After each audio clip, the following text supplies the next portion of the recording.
നമ്മളിപ്പം കൊച്ചിയിലെ marine ഡ്രൈവിലുള്ള KSNC cruise ടെർമിനലിലാണ്. ഇവിടെ നിന്ന് സാഗർ റാണിക്കുള്ള എന്ന് പറയുന്ന ക്രൂയിസിൻ്റെ റൈഡിന് വേണ്ടി പോവുകയാണ്. ഇതാണ് ഈ കിടക്കുന്നതാണ് സാഗർ റാണിയുടെ ഷിപ്പ്. സാഗർ റാണി 2 എന്ന് പറയുന്ന ഷിപ്പാണിത്. അതിലാണ് പോകുന്നത്. ഓൺലൈൻ ബുക്കിംഗ് എല്ലാം നമ്മുടെ സൈറ്റിൽ അവൈലബിൾ ആണ്. നമുക്ക് അവരുടെ സൈറ്റ് വഴി ബുക്ക് ചെയ്യാം. 600 രൂപയാണ് ടിക്കറ്റ് ചാർജ് എന്ന് പറയുന്നത്. ഇവിടെ നിന്ന് വൈകുന്നേരം 5:30ക്കുള്ള ട്രിപ്പിനാണ് നമ്മൾ പോകുന്നത്. ഇതാണ് അവരുടെ ഓഫീസ്. ഇവിടെ ഒരു വെയിറ്റിംഗ് റൂമും കാര്യങ്ങളൊക്കെ ഉണ്ട്. റിസപ്ഷൻ വെയിറ്റിംഗ് റൂമും കാര്യങ്ങളൊക്കെ ഉണ്ട്. അതിൻ്റെ ഫ്രണ്ടിലായിട്ട് അവരുടെ പാക്കേജും കാര്യങ്ങളൊക്കെ കൊടുത്തിട്ടുണ്ടായിരുന്നു. ഇത് എൻട്രൻസ് പോയിന്റിൽ എല്ലാവരും വെയിറ്റ് ചെയ്യാണ്.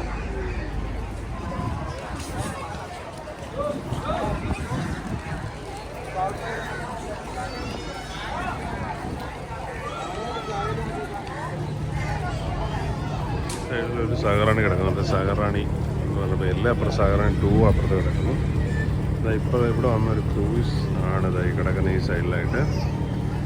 ഇതാണ് ഇതിൻ്റെ ഒരു ഏരിയ എന്ന് പറയുന്നത്. ഇതിൻ്റെ തൊട്ട് അടുത്തായിട്ട് കൊച്ചിയിലെ വാട്ടർ മെട്രോയുടെ സ്റ്റേഷനാണ്. APJ അബ്ദുൽ കലാം റോഡിൻ്റെ എൻട്രി പോയിൻ്റാണിത്. ഇവിടെ ആയിട്ടാണ് ഈ പറയുന്ന ഒരു പാസ് കിട്ടി നമുക്ക്. ആ പാസും കൊണ്ട് നമ്മൾ നേരെ ഇപ്പുറത്തൊരെണ്ണമുണ്ട്. ക്രൂയിസ് 1 ഉണ്ട്, ക്രൂയിസ് 2 ഉണ്ട്. നമ്മുടെ രണ്ടാമത്തെ ക്രൂയിസ് ആണെന്ന് പറഞ്ഞു. ഇത് അങ്ങോട്ട് നടക്കുകയാണെങ്കിൽ ഇതാണ് എൻ്റെ എൻട്രൻസിൻ്റെ ഏരിയ.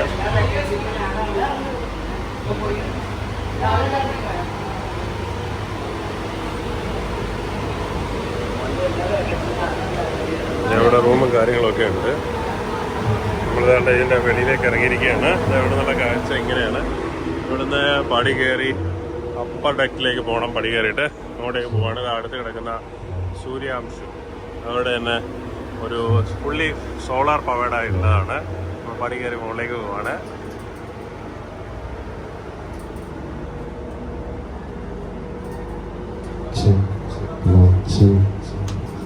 പ്രോഗ്രാമിൻ്റെ എന്തൊക്കെയോ ചില അനൗൺസ്മെൻ്റ് ഒക്കെ വരുന്നുണ്ട്.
ഈ 2 മണിക്കൂർ ട്രിപ്പ് കഴിഞ്ഞ് നാളെ ജീവിതത്തിൽ എവിടെ വെച്ച് കണ്ടുകൂട്ടിയാലും ഓടി വന്ന് സൗഹൃദം പുതുക്കുന്ന വലിയ മനസ്സുകളുടെ വിളനിലമാണ് എനിക്ക് മുമ്പിലിരിക്കുന്ന ഓരോരുത്തരും. ഏതൊരു യാത്രയിലും നമുക്ക് കിട്ടുന്ന അറിവുകൾ എടുത്തു വെച്ചാൽ അടുത്ത തലമുറയിലേക്ക് പറഞ്ഞു കൊടുക്കാനും പങ്കിട്ട് കൊടുക്കാനും പകർത്തു കൊടുക്കാനും പറ്റുന്ന ഏറ്റവും വലിയ പാഠപുസ്തകങ്ങളാണ് ഓരോ യാത്രയിലും നമുക്ക് കിട്ടുന്നത്. എറണാകുളത്ത് ഏറ്റവും സുന്ദരമായിട്ടുള്ള ഡെസ്റ്റിനി ഏതാണെന്ന് വെച്ചാൽ ഈ കാണുന്ന മറൈൻ ഡ്രൈവ് ആണ്.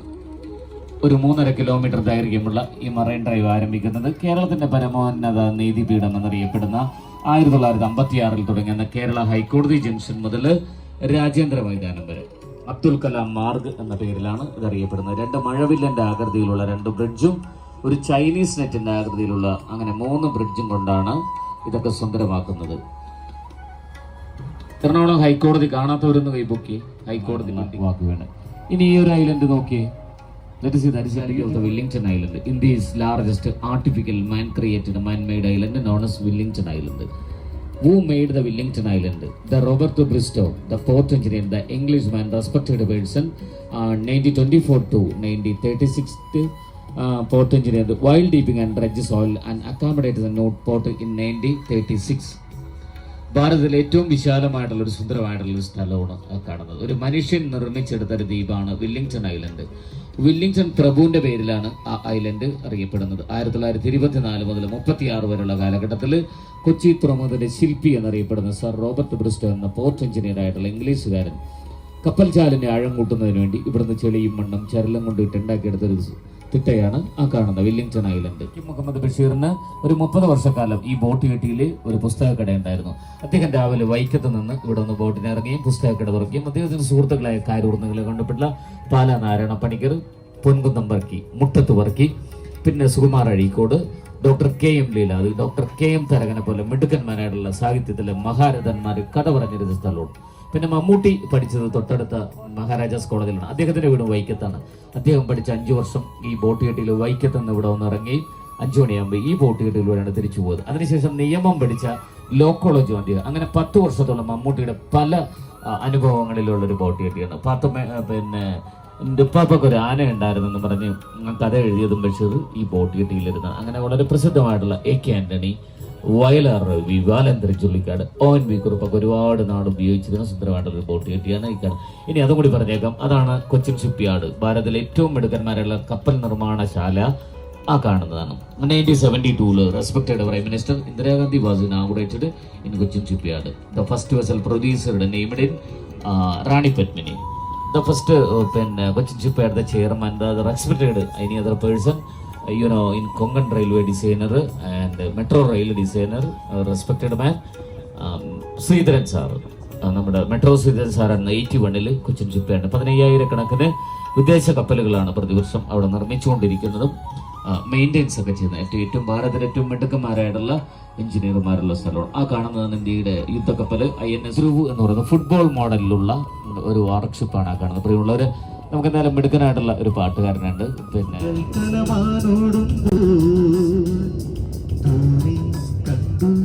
കണ്ടാൽ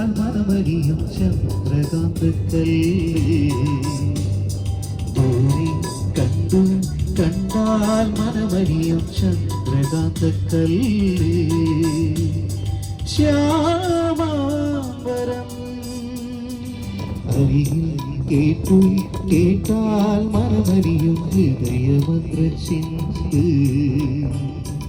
അരികിൽ കേട്ടു ഒരു ഷിപ്പാണ് ക്രൂഡ് ഓയിൽ. എന്താണ് നമുക്ക് ഈ ക്രൂഡ് ഓയിൽ ഇവിടെ വന്നിട്ട് ആ പൈപ്പ് ലൈനിലൂടെ ഇവിടെ നിന്ന് കടത്തിവിട്ട് 23 കിലോമീറ്ററിനപ്പുറത്തുള്ള കൊച്ചിൻ റിഫൈനറിയിലേക്ക് പോയി ക്രൂഡ് ഓയിൽ വേർതിരിച്ച് പെട്രോളിയം ഉൽപ്പന്നാക്കി മറ്റൊരു പൈപ്പ് ലൈനിലൂടെ ഇവിടെ വരികയും ഇതിനകത്തുള്ള പിന്നെ കൂറ്റൻ ടാങ്കിലേക്ക് അത് അടിച്ചു കയറ്റുകയും വീണ്ടും ഒത്തിരി സംസ്ഥാനങ്ങളിലേക്കൊക്കെ സപ്ലൈ ചെയ്യും.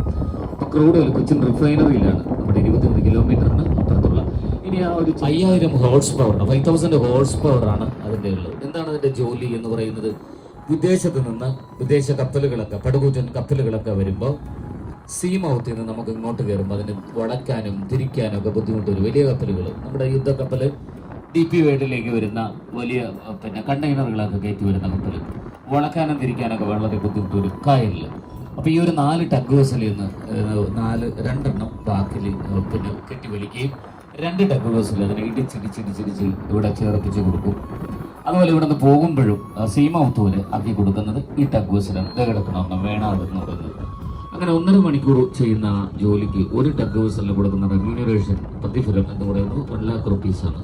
അത്ര പവർഫുൾ ആയിട്ടുള്ള ഒരു വെസലാണ് ടഗ് ബോട്ട് എന്ന് പറയുന്നത്. ആ നോക്കി പോകുന്നതുള്ളത് ഏകദേശം ഒരു 16 മണിക്കൂർ കൊണ്ട് നമുക്ക് ലക്ഷദ്വീപ്, ഏകദേശം 1.5 മണിക്കൂർ കൊണ്ട് നമുക്ക് അറബിക്കടലിലൂടെ ലക്ഷദ്വീപിലേക്ക് പോകാം.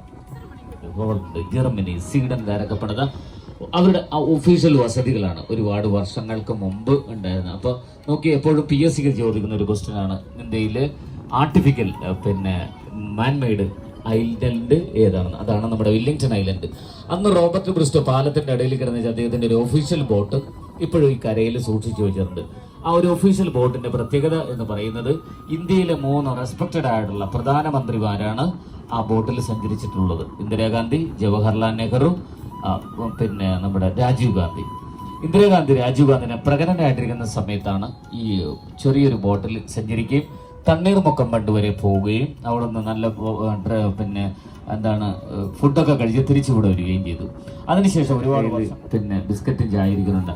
മദർ തെരേസ വന്നപ്പോഴും ആ ചെറിയൊരു ബോട്ടിലാണ് ഇവിടെയൊക്കെ കായൽ സഞ്ചാരം നടത്തി. അങ്ങനെ ഇന്ത്യയിലെ 3 പ്രധാനമന്ത്രിമാര്, പിന്നെ നമ്മളെല്ലാവരും ആരാധിക്കുന്ന മദർ തെരേസ ഒക്കെ വന്നപ്പോഴും ആ ചെറിയൊരു ബോട്ടിനാണ്. അപ്പൊ അന്ന് അദ്ദേഹം ഉപയോഗിച്ചിരുന്ന അദ്ദേഹത്തിന്റെ ഒഫീഷ്യൽ ബോട്ടാണ് ആ കാണുന്നത്. ഈ കാണുന്ന ഒരു സിലിണ്ടർ മോഡൽ ബിൽഡിംഗ് ഒന്ന് നോക്കി.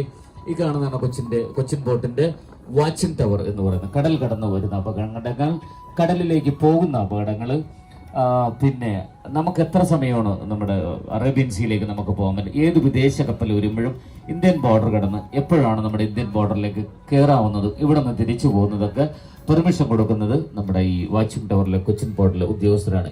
ഇനി അറ്റത്ത് നിൽക്കുന്നൊരു ബിൽഡിംഗ് നോക്കി, അതാണ് ലോകത്തിലെ ഏറ്റവും പിന്നെ വലിയ 5 സ്റ്റാർ ഹോട്ടലുകളൊന്ന് താജ് മലബാർ ഹോട്ടൽ എന്ന് പറയുന്നത്. വിദേശ ഒഫീഷ്യൽസ് ഒക്കെ വരുമ്പോൾ പിന്നെ താമസിച്ചിരുന്ന സുന്ദരമായിട്ടുള്ള സ്ഥലമാണ് ആ കാണുന്ന താജ് മലബാർ ഹോട്ടൽ. പിന്നെ 80-90 കാലഘട്ടത്തിലെ എല്ലാ സിനിമ ഇവന്റുകളൊക്കെ നടന്നത് വില്ലിംഗ്ടൺ ഐലൻഡിലുള്ള താജ് മലബാർ ഹോട്ടലിലാണ്. അങ്ങനെ ഇന്നും തലയുർത്തിയിരിക്കുന്ന സുന്ദരമായിട്ടുള്ള ഒരു 5 സ്റ്റാർ. എന്തുകൊണ്ടാണ് വല്ലാർപാടം ഐലൻഡിനെ സുന്ദരമാക്കുന്നത്?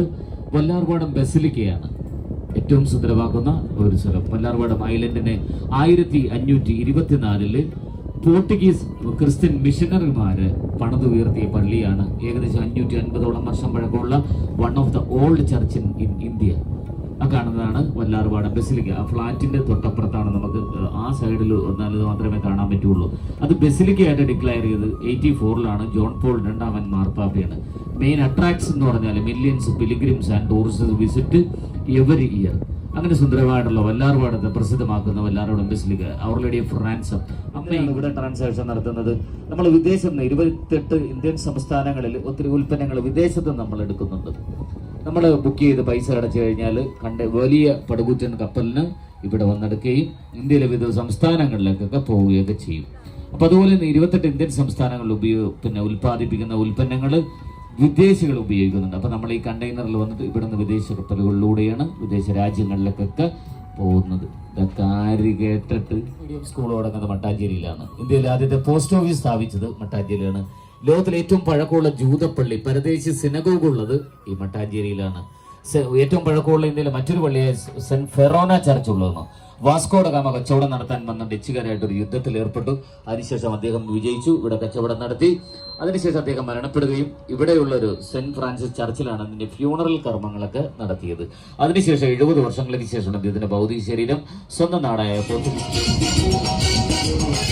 ആകാശകൂടാരക്കീഴിൽ നിലാവിന്റെ ആൽക്കിണ്ണമേറ്റുന്നതാരേ തീരായിരക്കൈയിൽ കാണാൻ സ്വപ്നങ്ങളാക്കുന്നതാരേ. അതുപോലെ തന്നെ നെതർലൻഡ്, ഹോളണ്ട്, ജർമ്മനി, സ്വീഡൻകാരൊക്കെ കച്ചവടത്തിനായി വന്നൊരു സ്ഥലമാണ്. ഇങ്ങനെയാണ് ഒരു കച്ചവടത്തിനായി വന്നത്. ഏറ്റവും എളുപ്പത്തിൽ പിന്നെ കൊച്ചിയിലേക്ക് എത്താനുള്ള ഒരു അറേബ്യൻ സീ ആയിരുന്നത്. അപ്പൊ സെന്റ് ഗബ്രിയൽ എന്ന് പറയുന്ന കപ്പലിനാണ് വാസ്കോഡ ഗാമ പായ്ക്കപ്പലിന് ഇവിടെ വന്നത്. നോക്കി എന്തോരം ടൂറിസ്റ്റുകളാണ് നോക്കി. അതിൽ പകുതിയിൽ കൂടുതലും പിന്നെ വിദേശ ടൂറിസ്റ്റുകളാണ് ഇവിടെ വരുന്നത്. വിദേശ രാജ്യങ്ങളിൽ 100 കണക്കിന് വിദേശ രാജ്യങ്ങളിൽ നിന്ന് ടൂറിസ്റ്റുകളാണ് ഇവിടെ വരുന്നത്. എന്തിനാണ് ഇവിടെ വരുന്നത്? അവരുടെ പൂർവികന്മാര് ഇവിടെ ജനിച്ചു വളർന്ന സ്ഥലമാണ്. അവർ വെച്ച പൈതൃകങ്ങൾ, അവരുണ്ടാക്കിയ മാർക്കറ്റുകൾ, അവരുണ്ടാക്കിയ പേരുകൾ, ഇതൊക്കെ ഇളം തലമുറക്ക് കാണാൻ വേണ്ടിയാണ് വിദേശ രാജ്യത്ത് നിന്ന് പല പ്രതിനിധികളും ഇവിടെ വരുന്നത്. 299 രാജ്യത്തെ പ്രതിനിധികൾ, കലാകാരന്മാരുടെ കലാസൃഷ്ടികൾ ബിനാലെ എന്ന പേരിൽ പ്രദർശിപ്പിക്കുന്നതും ഈ കൊച്ചിയിലാണ്. അങ്ങനെ ഫോർട്ട് കൊച്ചിയിൽ പറഞ്ഞാൻ അറിയിക്കാൻ പറ്റാത്ത ഒരുപാട് നല്ല സുന്ദരമായിട്ടുള്ള ഐതിഹ്യങ്ങളും കഥകളും ഒക്കെ ഉള്ള ഒരു സ്ഥലമാണ് ഈ ഫോർട്ട് കൊച്ചി എന്ന് പറയുന്ന സുന്ദരമായിട്ടുള്ള സ്ഥലം. ലോകത്തിലെ ഏറ്റവും ആൾക്കാർ കൂടുന്ന 10 ഉത്സവം ഏതാണെന്ന് ചോദിച്ചാൽ ഒരെണ്ണം പെടുന്നത് ഈ വരാനിരിക്കുന്ന ഫോർട്ട് കൊച്ചി കാർണിവലാണ്. ഡിസംബർ 31 ഈ 300-ലധികം വിദേശ രാജ്യത്തെ പ്രതിനിധികളാണ് അത് കാണാൻ വരുന്നത്. അപ്പൊ ലോകത്തിലെ ഏറ്റവും ആൾക്കാർ കൂടുന്ന 10 ഉത്സവങ്ങളിൽ ഒന്ന് ഫോർട്ട് കൊച്ചി കാർണിവലാണ്. ഈ ഡിസംബർ 31 എങ്ങനെയാണ് ഈ ഫോർട്ട് കൊച്ചി എന്നുള്ള പേര് കിട്ടാൻ കാരണം? കേരളത്തിലെ ഏറ്റവും വലിയ സമുദ്രം ആഴി എന്ന് പറയുന്ന കൊടുങ്ങല്ലൂർ ആഴിയാണ്. 1341 ഉണ്ടായിരുന്ന വെള്ളപ്പൊക്കത്തിൽ കൊടുങ്ങല്ലൂർ കുറേ പ്രദേശം വെള്ളത്തിലേക്ക് കൊണ്ടുപോവുകയും അതിനുശേഷം ഏറ്റവും വലിയ സമുദ്രം ആഴി എന്ന് പറയുന്നത് കൊച്ചാഴി ഉള്ളത് ഇവിടെയായിരുന്നു.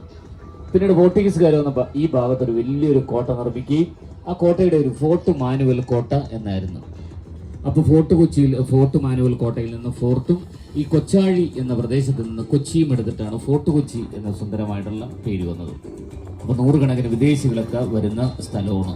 പിന്നെ വാസ്കോഡ ഗാമ ഇവിടെ താമസിച്ചിരുന്ന അദ്ദേഹം പണി കഴിപ്പിച്ച ഒരു അദ്ദേഹത്തിന്റെ ഔദ്യോഗിക വസതി നമ്മളെല്ലാവരും കണ്ടിട്ടുണ്ട് ഇല്ലേ? കാണാത്തവരുന്ന കൈബുക്കെ കാണാതെ നിങ്ങളൊക്കെ കണ്ടിട്ടുണ്ട്. നമ്മുടെ ബിഗ് ബി എന്ന് പറയുന്ന സിനിമയിൽ മമ്മൂട്ടിയും മനോജ് ഗജന അനിയന്മാരും താമസിക്കുന്ന ഒരു ബംഗ്ലാവ് പോലുള്ള പടിക്കെട്ടുകളുള്ള ഒരു വീടില്ലേ, അതാണ് വാസ്കോഡ ഗാമയുടെ വീട്. അദ്ദേഹം അവിടെ പണി കഴിപ്പിച്ചത്, അദ്ദേഹം പണിത് കൊടുത്തതാണ് നമ്മുടെ മട്ടാഞ്ചേരി പാലസ് എന്ന് പറയുന്നത്. ഒരു പഴയന്നൂർ ഭഗവതി ക്ഷേത്രം പോർട്ടുഗീസ് കടലിൽ കൊണ്ടുവന്ന വെച്ചൊരു ഐലൻഡാണ്. ഏഷ്യൻ രാജ്യങ്ങളിൽ വെച്ച് ഏറ്റവും കൂടുതൽ പോപ്പുലേഷനുള്ള ജനങ്ങൾ തിങ്ങിപ്പാർക്കുന്ന സ്ഥലമാണ്. 1341 ഉണ്ടായിരുന്ന വലിയൊരു വെള്ളപ്പൊക്കത്തിൽ കൊച്ചി നഗരം മുഴുവൻ വെള്ളത്തിൽ ചുറ്റപ്പെട്ട് കിടക്കുമ്പോൾ ഒരു മാസം കഴിഞ്ഞ് ആ കടൽ വെള്ളം ഇറങ്ങിപ്പോയപ്പോൾ കടൽ കൊണ്ടുവന്ന വെച്ചൊരു ഐലൻഡാണ് ആ കാണുന്നത്. നമ്മൾ നേരത്തെ കണ്ടത് ആർട്ടിഫിഷ്യൽ മാൻ made island known as Willingdon island. ഇത് കടൽ കൊണ്ടുവന്ന വെച്ചൊരു ഐലൻഡ്. അങ്ങനെ കടൽ വെച്ചത് കൊണ്ട് വയ്ക്കുക, വെച്ചത്, വൈപ്പ്, വൈപ്പിൻ, അങ്ങനെയാണ് ആ പേര് വന്നത്. ഇന്ത്യയിൽ ഏറ്റവും കൂടുതൽ സിനിമാ താരങ്ങൾ ജനിച്ച സ്ഥലമാണ്. ശങ്കരാടി, പറവൂർ ഭരതൻ, നടൻ സിദ്ദിഖ്, പോളിച്ചേച്ചി, അന്നബൻ, ജിബു ജേക്കബ്, ഞാറക്കൽ ശ്രീനി, സെബി നായർ അമ്പലം പോലുള്ള നൂറുകണക്കിന് ആൾക്കാർ ജനിച്ച സ്ഥലമാണ് അത്. പിന്നെ 81 ഉണ്ടായിരുന്ന ഒരു ആർട്ടിഫിഷ്യൽ ആൽക്കഹോൾ വ്യാജ മദ്യം കഴിച്ചിട്ട് 100 പേര് പെടഞ്ഞ് മരിച്ച സ്ഥലമാണത്. ആ കൂറ്റൻ 2 ടാങ്കുകൾ നമുക്ക് കാണാൻ പറ്റുന്നുണ്ടോ? ആ 2 കൂറ്റൻ ടാങ്കുകളാണ് ലിക്വിഫൈഡ് നാച്ചുറൽ ഗ്യാസ് LNG, നമ്മുടെ വീട്ടിൽ ഉപയോഗിക്കുന്ന പാചക ഗ്യാസില്ലേ, സിലിണ്ടറിലൂടെ വരുന്നത്, അത് അവിടെയാണ് കൊണ്ടുവരുന്നത്. അത് വിദേശ ജർമ്മനി, ഖത്തർ പോലുള്ള സ്ഥലങ്ങളിൽ നിന്നാണ്. പിന്നെ പെട്രോളിയം ഗ്യാസ് കൊടുക്കുന്നത് ഇവിടെ, അതും ഖത്തർ, ജർമ്മനി പോലുള്ള, കുവൈറ്റ് പോലുള്ള വിദേശ രാജ്യങ്ങളിൽ നിന്നാണ് പലപ്പോഴും നമ്മുടെ ഇവിടെ വരുന്നത്. അപ്പോൾ നമ്മൾ വീണ്ടും പോകുന്നത്, ദയവ് ചെയ്ത് എല്ലാവരും സീറ്റിലിരിക്കുക. നമുക്ക് പോലീസിന്റെ പെട്രോളിംഗ് തൊട്ട് പുറകിലുള്ളൊരു പാട്ട് കേൾക്കാം. അറബിക്കടലിന്റെ സുന്ദരമായിട്ടുള്ളൊരു വൈബാണ് അല്ലേ? ഒരു സ്ഥലത്തും കിട്ടാത്ത ഒരു സുന്ദരമായിട്ടുള്ള വൈബ്. നമുക്ക് വീണ്ടും സുന്ദരമായിട്ട് ഒരു പാട്ട് കൂടി കയറുമ്പോഴേക്കും നമ്മൾ വീണ്ടും ഒരുപാട് ദൂരം നമുക്ക് കടലിലേക്ക് പോകും. അതിൻ്റെതായിട്ടുള്ള വൈബും നമുക്ക് ആസ്വദിക്കാം.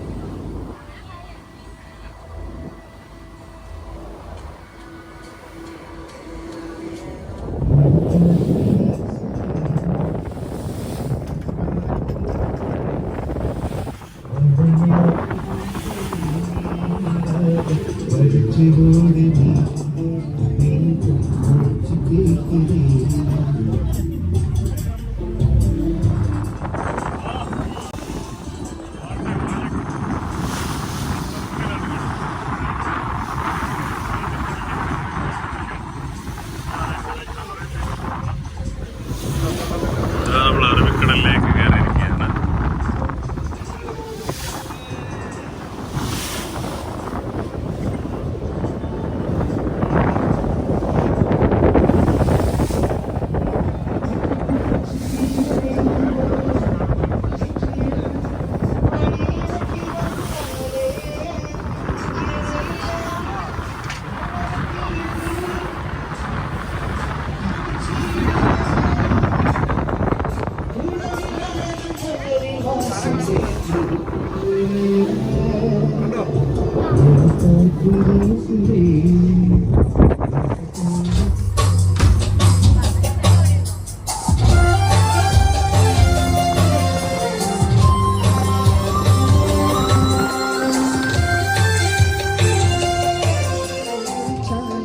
அதிசயத்தை யார் குறிச்சார்?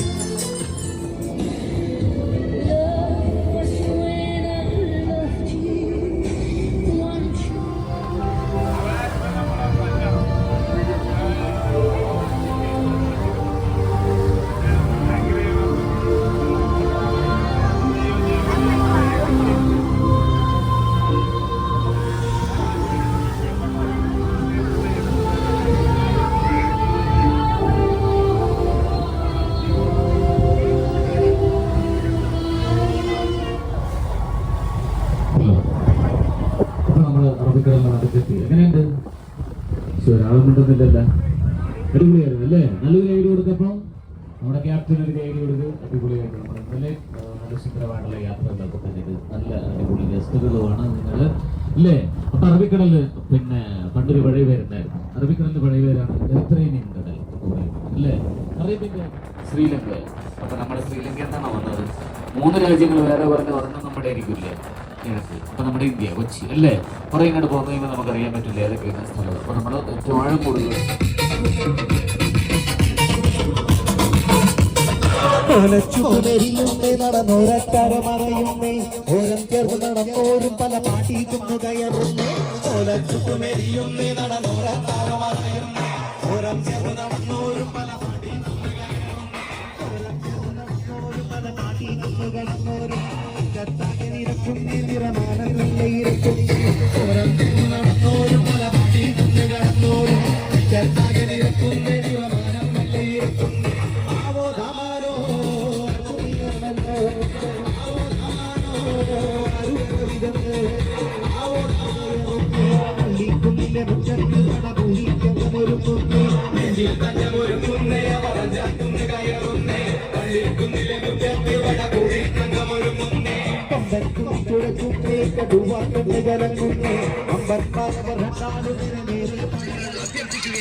അപേക്ഷിക്കുകയാണ്. മാടിസത്ത മനുഷ്യന്റെ തോള വെച്ച് മേലെ കെട്ടിയ നാക്കമുക്ക നാക്കമുക്ക നാക്കമുക്ക മാടിസത്ത മനുഷ്യന്റെ തോള വെച്ച് മേലെ കെട്ടിയ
മോനെ രംഗച്ചേട്ടൻ കാണിക്കുമെന്ന് പറഞ്ഞാൽ കാണിക്കും.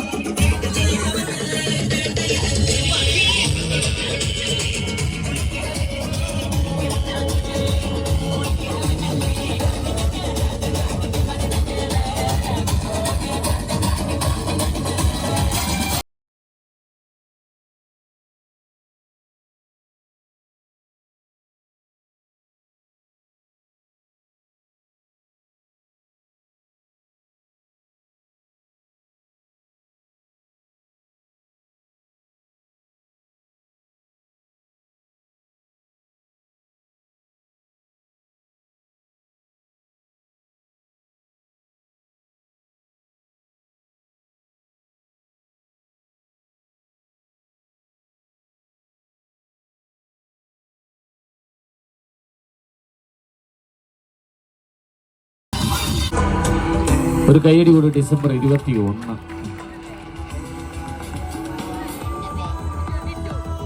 എന്റെ പേര് അദ്വൈത്. ഞാൻ 3-ലാണ് പഠിക്കുന്നത്. ഞാൻ പള്ളൂർത്തിൽ താമസിക്കും. എന്റെ birthday December 30.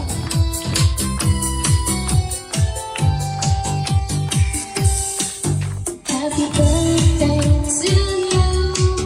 Happy birthday to you. Happy birthday, happy birthday. And it's nothing tonight. Happy birthday to you. Happy birthday to you. Happy birthday, happy birthday. Happy birthday to you. പിന്നീടാണ് ബ്രഹ്മാണ്ഡ സിനിമയിലേക്ക് കയറുന്നു. 1000 എപ്പിസോഡ് തികച്ചത് ഗിന്നസ് ബുക്കിൽ കയറി. അതിൻ്റെ 1000-ൽ 180 episode political സെറ്റർ, രാഷ്ട്രീയക്കാരെ കളിയാക്കുന്ന കുറേ കോമഡികൾ എഴുതാൻ പറ്റി. അതിനുശേഷം പിന്നെ മനോരമയിൽ ഞാൻ എഴുതി കൊടുത്ത സാധനമാണ് മലയാളത്തിൽ 2 സിനിമകൾക്കും തിരക്കഥകൾ എഴുതാൻ പറ്റി. പിന്നെ ബേസിക്കലി അധ്യാപകനാണ്, കലാഭവനിലായിരുന്നു കുറേ ആൾ അധ്യാപകനായിട്ട്, തിയേറ്റർ, ആക്ടിങ്, അത് പിന്നെ മോട്ടിവേഷൻ ക്ലാസ്സിനൊക്കെ പോവും. പിന്നെ മുതിർന്നവർക്കും അതുപോലെ ഓട്ടിസം ബാധിച്ച കുട്ടികൾക്ക് അങ്ങനെയുള്ളവർക്കൊക്കെ മോട്ടിവേഷൻ ക്ലാസ് എടുക്കുന്ന അധ്യാപകനും കൂടിയാണ്. അപ്പോൾ പിന്നെ ഒത്തിരി വിദേശ രാജ്യങ്ങൾ, മഞ്ജു വാര്യർ അതുപോലെ ചോദിച്ചു. പിന്നെ നിതീഷ് ഗഡ്കരി, രാംദാസ് അത്വാലെ, കേന്ദ്രമന്ത്രി ഇപ്പം പ്രസിഡന്റുള്ള കഴിഞ്ഞ വർഷം ഒമാനിൽ ഒരു വലിയൊരു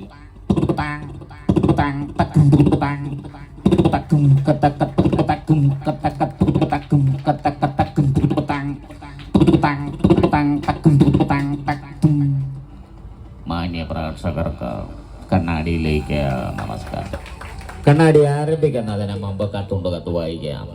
ദുബായിൽ നിന്നും റഹ്മാൻ എഴുതുന്ന കത്താണ്. സാർ, പാവപ്പെട്ട ഒരു ചെറുപ്പക്കാരന് വീട് നിർമ്മിക്കുന്നതിന് വേണ്ടി പ്രവാസികളായിട്ടുള്ള ഞങ്ങൾ 16 ലക്ഷം രൂപ അയച്ചു തന്നിരുന്നു. ആ വീടില്ലാത്ത ചെറുപ്പക്കാരൻ്റെ പേരെന്താണെന്നാണ് അറിയേണ്ടത്. ആ വീടില്ലാത്ത ചെറുപ്പക്കാരൻ്റെ പേര് TN ഗോപകുമാർ എന്നാണ്. ഞാനിപ്പോഴും വാടക വീട്ടിലാണ് താമസിക്കുന്നത്. എൻ്റെ വീടിൻ്റെ പണി കഴിഞ്ഞിട്ട് മതി വേറൊരാൾക്ക് വീട്. അടുത്ത കഥകളുമായി ഒന്നും ചെയ്യരുത്. കാണവനെ കാണണം, കണ്ട സംസാരിക്കണം, എടുത്തയാടി ഒന്നും ചെയ്യരുത്. പിന്നെ നമുക്കൊരു ഒന്നും വഴിയില്ലേ, എനിക്കൊരു ജോലി എല്ലാം ശരിയാകും. അതിന് മുമ്പ് ചാടി ഒന്നും പറയരുത്. ഓഫീസിലെ കാര്യങ്ങൾ ഓഫീസിൽ മാത്രം പറയേ. എന്ത് കാര്യം പറഞ്ഞാലും ഒരു വ്യക്തമായിട്ട് മനസ്സിലായില്ലേ? മനസ്സിലായി. എന്ത് കാര്യം പറഞ്ഞാലും ഒരു വ്യക്തമായിട്ട് മനസ്സിലാകുന്ന രീതിയിൽ മറ്റുള്ള പെണ്ണുങ്ങൾ ഇതുമായിട്ട് മനസ്സിലാകുന്ന കാര്യത്തിൽ ഏത് തർക്കമില്ല. മനസ്സിലായി. ഹറാസ് ചെയ്തിട്ടുണ്ട്, കുറ്റം പറഞ്ഞിട്ടുണ്ട്, പൊളിറ്റിക്കൽ സെറ്റുകൾ സിനിമയിലൊക്കെ എഴുതി. അദ്ദേഹത്തിൻ്റെ മകൻ ഒരു സമയത്ത് ഞാൻ ചോദിച്ചു, അപ്പൻ എന്തെങ്കിലും പ്രശ്നം ഇല്ല, അപ്പന് ഭയങ്കര ഇഷ്ടമാണ് കളിയാക്കണത്. അന്ന് ഉമ്മൻചാണ്ടിനെ സാറിനെ വിളിച്ച് സംസാരിക്കുകയും 2013 എനിക്ക് ഒരു അവാർഡ് അദ്ദേഹത്തിൻ്റെ കയ്യിൽ നിന്ന് കിട്ടുകയും അദ്ദേഹത്തിൻ്റെ അവസാന കാലം ഞാൻ ധർമ്മജൻ പിഷാരടി പോലെ കുറേ ഗ്രൂപ്പ് സിനിമയിലൊക്കെ അദ്ദേഹത്തെ പോയി കാണിച്ചു. അന്ന് അദ്ദേഹം ഞങ്ങളോട് സംസാരിച്ച അവസാനമായിട്ടുള്ള ഉമ്മൻചാണ്ടി സാറ്. ഒരുപാട് സന്തോഷമുണ്ട്. ഒരുപാട് നാളുകൾ ഓടി കാണാൻ കഴിഞ്ഞത്. അന്ന് പലരും പറയുമായിരുന്നു നിങ്ങൾക്കെതിരെ കേസ് കൊടുക്കാനും പറ്റും. അന്ന് ഞാൻ അവരോട് പറഞ്ഞത് നിങ്ങളൊക്കെ സമൂഹത്തിന് വേണ്ട ആൾക്കാരാണെന്ന്.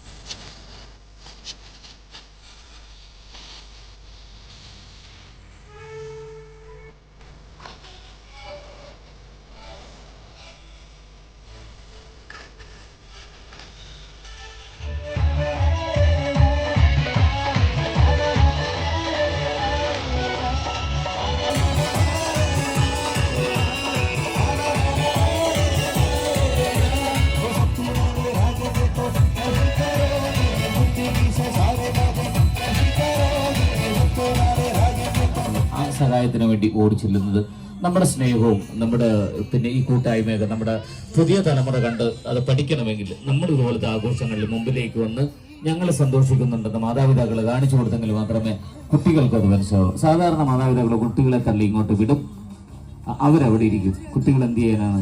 അപ്പൊ അവരും കൂടി വന്ന് സന്തോഷിക്കുമ്പോഴാണ് എൻ്റെ അച്ഛനും അമ്മയും സന്തോഷിക്കുന്നുണ്ട്, അപ്പൊ ഞാൻ സന്തോഷിക്കപ്പെടേണ്ട ആളാണെന്ന് കുട്ടികൾക്ക് ബോധ്യം ഉണ്ടാവണമെങ്കിൽ നമ്മുടെ കൂടെ ചേരണം. ഞാനും ഒരു അധ്യാപകനായതുകൊണ്ടും ഇതുപോലുള്ള കുഞ്ഞുങ്ങൾക്ക് ഒരുപാട് പിന്തിരിക്കാനും അവരെ സമൂഹത്തിന്റെ മുഖ്യധാരയിലേക്ക് കൊണ്ടുവരാനും അവർക്കൊരു ബോൾഡായിട്ടുള്ളൊരു മനസ്സും ഒക്കെ ഉണ്ടാക്കി കൊടുക്കാനാണ്.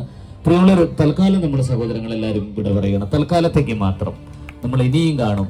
സാഗർ റാണി ഒരിക്കലും നിങ്ങളോട് യാത്ര പറഞ്ഞു പോകുന്നില്ല. കാരണം അമ്മ മക്കളോട് ഒരിക്കലും യാത്ര പറഞ്ഞു പോകാത്തതുപോലെ ഈ സാഗർ റാണി കൊച്ചുകൂടെ അലയടിക്കുന്ന തീരങ്ങളിൽ നാളെ നമ്മുടെ മക്കൾ വരും എന്ന ഒറ്റ കാരണം കൊണ്ട് നിങ്ങളെ കാത്ത് ഇവിടെ ഉണ്ടാവും. എൻ്റെ സഹോദരങ്ങൾ ഹാപ്പി ആയിട്ട് പോവുക. നിങ്ങളുടെ എല്ലാ സന്തോഷങ്ങളിലും എല്ലാ നല്ല സ്വപ്നങ്ങളിലും സർവീസറിന്റെ എല്ലാ നല്ല സപ്പോർട്ടും ഉണ്ടാകും. Thank you very much. God bless. Thank you.